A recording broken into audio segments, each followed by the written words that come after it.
बहुत समय पहले की बात है। एक हरे भरे गांव में रामू नाम का एक मेहनती किसान अपने माता पिता और छोटी बहन ललिता के साथ रहता था। उनका जीवन बहुत साधारण था और रामू के पिता दिन रात खेतों में काम करते थे ताकि उनके परिवार का पेट भर सके।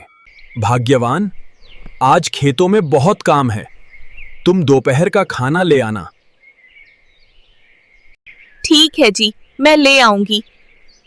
भगवान से प्रार्थना करो कि इस साल अच्छी बारिश हो। रामू का परिवार बहुत गरीब था।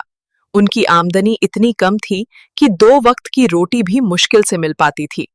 अगर अचानक कोई बड़ा खर्च आ जाता तो ऐसा लगता जैसे आसमान टूट पड़ा हो। गांव में इस साल भयंकर सूखा पड़ा था। नदियां सूख गई थीं और खेत बंजर हो रहे थे। रामू को हर दिन दूर से पानी लेने जाना पड़ता था। आज फिर पानी लेने जाना पड़ेगा।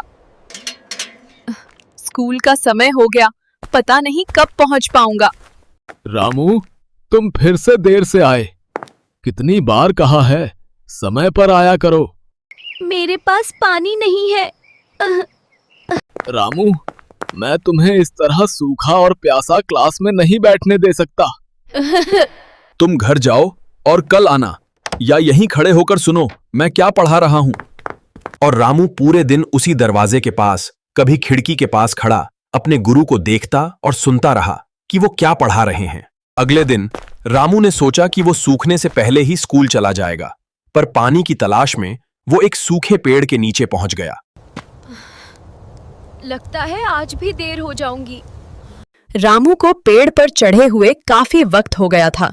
उसे जोरों की भूख लगती है। वो अपना पेट पकड़ता है। पता नहीं कब पानी मिले। क्यों ना तब तक टिफिन खा लूं। और वो अपने स्कूल बैग से अपना टिफिन निकालता है। उसमें सूखी रोटी और थोड़ा सा गुड़ है। तभी उसे झाड़ियों में कुछ हलचल सुनाई देती है। वो देखता है तो एक बूढ़ा साधु बाबा पानी की तलाश में उसी पेड़ के नीचे आकर रुक जाते हैं। रामू उसे देखता है, फिर अपनी भूख का एहसास करके रोटी गुड़ के साथ खाने लगता है। साधु उसे खाता हुआ देखता है। बाबा, खाओगे? 2 निवाले खिला दोगे तो भला हो जाएगा बच्चा। आज सूखे की वजह से कुछ नहीं मिल पाया। 2 निवाले क्या बाबा? 2 रोटी खा सकते हो आप, पर रोटी के साथ कुछ नहीं है, सिर्फ गुड़ है। जब भूख लगी हो तो हर खाना पंच पकवान लगता है बच्चे।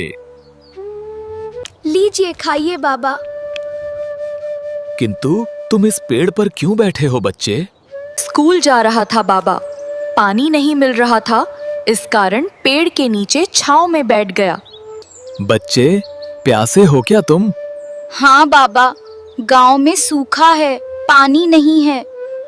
ये लो बच्चा, मेरे पास एक बीज है, इसे तुम इस सूखे पेड़ के पास गाड़ दो।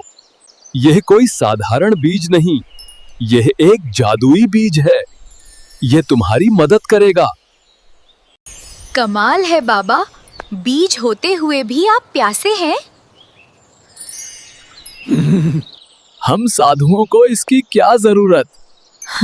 हम साधुओं को इसका क्या काम? सूखा, गर्मी, बारिश, कुछ भी हो बेटा, हम तो कुदरत के हर रूप का आनंद लेते हैं। वाह, आत्मा तृप्त हो गई बच्चा। जाओ और खुश रहो। बाबा जी के जाने के बाद रामू भी पेड़ से उतरता है और उस बीज को पेड़ के पास गाड़ देता है। जैसे ही वो बीज गाड़ता है, अचानक उस सूखे पेड़ पर नई पत्तियां आ जाती हैं और पेड़ पर छोटे छोटे फल लगने लगते हैं। अरे वाह,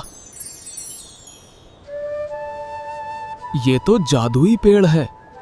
रामू स्कूल पहुंचता है और सभी उसे इतनी बढ़िया जादुई पेड़ की कहानी सुनकर चौंक जाते हैं।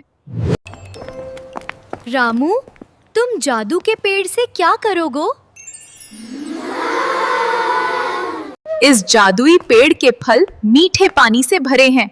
इससे हम पूरे गांव की पानी की समस्या हल कर सकते हैं। रामू ने गांव के तालाब के पास उस जादुई पेड़ को लगा दिया।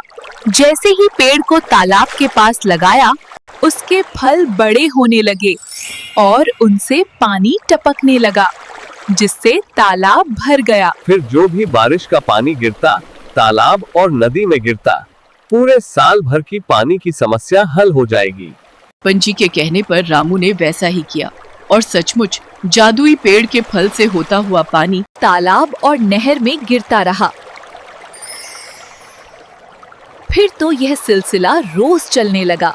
इसी बीच गांव के सरपंच जी गांव के एक छोर में गांव वालों की मदद से बहुत सारे पानी की टंकी बनवा देते हैं, ताकि गांव के तालाब के पानी को साफ करके उसमें जमा करके रखा जा सके और उसका एक कनेक्शन तालाब में और एक तरफ गांव के बीचों बीच में एक नल के द्वारा करवा देते हैं। कई महीने इसी तरह गुजर जाते हैं और अब गांव में गर्मियों का मौसम आ जाता है। धीरे धीरे करके पानी का जल स्तर नीचे जाने लगता है। कुएं, नदी, तालाब सूखने लग जाते हैं। इसी कारण गांव के लोग पानी की किल्लत के कारण परेशान होने लगते हैं। गरपन जी, गर्मी का मौसम पूरे चरम पर है।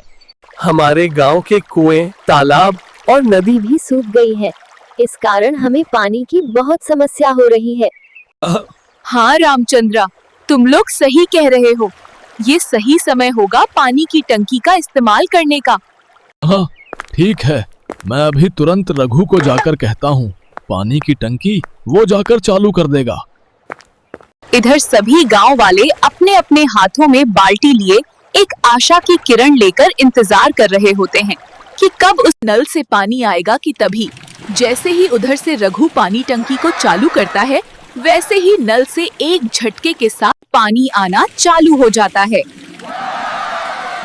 ये देखकर सभी गांव वाले बहुत ही ज्यादा खुश हो जाते और पूरे गांव में सरपंच जी और रामू की तारीफ और वाहवाही होने लगती है।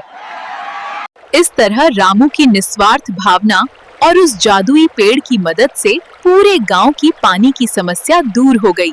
गांव में खुशहाली लौट आई और सभी ने सीखा कि दूसरों की मदद करने से हमेशा अच्छा ही होता है।